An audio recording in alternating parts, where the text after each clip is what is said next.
এটা আমি কৰিছোঁ। চন্দননগৰৰ লাইটিং আছে, প্লাছ আমাৰ ইয়াতে কুমাৰটুলি প্ৰতিমা আছে, ডাঙৰ মেলা হৈ আছে 12 দিনৰ কাৰণে। চ' ইয়াতে খুব ধুনীয়াকৈ এটা পৰিস্থিতি এটা আমাৰ অলৰেডি হৈ আছে। আৰু ইয়াতে কোনো ধৰণৰ ধৰক এডমিনিষ্ট্ৰেশ্যনৰ পৰা আমি সম্পূৰ্ণ পাই আছোঁ, শান্তি বিৰাজ কৰি আছে, কোকৰাঝাৰ শান্তি ভাৱ এতিয়াৰ পৰা বিৰাজ কৰি আছে। চ' পূজা উপভোগ কৰাৰ কাৰণে লোৱাৰ আসামত যদি আপুনি বিচাৰে চাই, so' it is the best place. এইবাৰ আমি চেলিব্ৰেট কৰিম দুৰ্গা পূজা। চ' আপোনালোকৰ থ্ৰুতে এণ্ড চবতে মই আপোনালোকক ধন্যবাদ জনাইছোঁ, ETV অসমৰ যে আপোনালোক আহি আমালোক এইটো এণ্ড প্ৰাগ নিউজ আপোনালোক আছে। চ' থেংক ইউ ভেৰি মাছ, আপোনালোকে আহিছে। আমাৰ পূজাটোৰ আপোনালোকৰ আশীৰ্বাদ লাগিব, আপোনালোকৰ ফ'কাছ অলপ যদি আপোনালোকৰ ফালৰ পৰা কৰি দিয়ে নৰ্থ ইষ্টৰ কাৰণে খুব ভাল হ'ব। কাৰণ সাংঘাতিক এটা আমি ইনিচিয়েটিভ লৈছোঁ, আমি খুব কষ্ট কৰিছোঁ। আমাৰ গাঁৱৰ এটা পূজা হয়, কিন্তু খুব ঐতিহ্যমূলক পূজা এটা আমি ধৰি ৰাখিছোঁ। সেইটোৰ কাৰণে আপোনালোকক অনুৰোধ কৰিছোঁ যে মানে আপোনালোকৰ মাজে মাজে আপোনালোকৰ যিটো পূজাৰ যিটো কাৰ্যসূচী আছে, যদি আমাৰ ৰাইজক যদি অলপ মানে কৰি দিয়ে, প্ৰকাশ কৰি দিয়ে, চ' আমাৰ এই পূজাটো বা কোকৰাঝাৰৰ যিটো এটা নাম হ'ব, সেইটো এটা কৰিব। থেংক ইউ ভেৰি মাছ, ধন্যবাদ। এই মহালয়াৰ দিনা আমি ভবানীপুৰ, তিতাগুৰি, কোকৰাঝাৰৰ যিটো ডাঙৰ কাৰ্যসূচী এইবাৰ প্লাটিনাম জুবলিত আমি হাতত লৈছোঁ। এই সকলো ৰাইজ ওলাই আহিছে, আমি যি প্ৰবাদ যাত্ৰা ফেৰী কৰি আছোঁ, খুব আনন্দ লাগি আছে। আৰু এইবাৰ আমাৰ ডাঙৰ পূজা লোৱাৰ অসমত, অৰ্থাৎ অসমৰ ভিতৰতে এইটো ডাঙৰ এটা পূজা।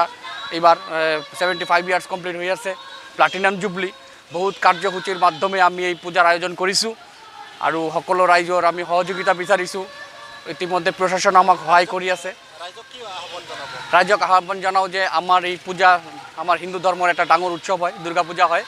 তো সকলো ৰাইজক মই মোৰ পৰা এইটো বিচাৰিছোঁ যে এই পূজাৰ মাধ্যমত আমাৰ ভাতৃত্ববোধ গঢ়ি উঠে। যিমান আমাৰ মাজত কাজিয়া ঝগৰা, যিমান কিবা ভেদাভেদ থাকে, সেই পূজাৰ জৰিয়তে বা এই পূজাৰ মাধ্যমত আমাৰ এই ভাতৃত্ববোধটো যেন আমি বজাই ৰাখিব পাৰোঁ, এটা আনন্দৰ পৰিৱেশ আকৌ আমি গঢ়ি তুলিব পাৰোঁ, সেইটোৱে আমি ৰাইজক মানে হেৰি কৰি আছোঁ।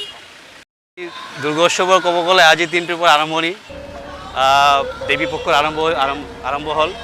মহালয়াৰ পৰা আমি আৰম্ভ কৰিছোঁ। চবে জানে এইটো এটা আমাৰ হিন্দু সমাজৰ কাৰণে বা আমাৰ এইটো এলেকাৰ কাৰণে বহুত এটা ডাঙৰ উৎসৱ হয়। তো আজি যিটো মহালয়া, এইটোৰ পৰা আমাৰ বিশেষকৈ আমাৰ এই কোকৰাঝাৰ এলেকা যদি ক'ব লাগে, আমাৰ যিটো ভবানীপুৰ সাৰ্বজনীন দুৰ্গা পূজা কমিটিৰ সেইটো প্লেটিনাম জুবলি হয়। আৰু ক'ব গ'লে আমাৰ লোৱাৰ আসাম বা কোকৰাঝাৰ এলেকা এইটো দ্বিতীয় পুৰণা এটা পূজা হয়। সেইটোৰ লগত সংগতি দেখি আমাৰ প্লেটিনাম জুবলিৰ আজিৰ পৰা আমি আৰম্ভ কৰিছোঁ।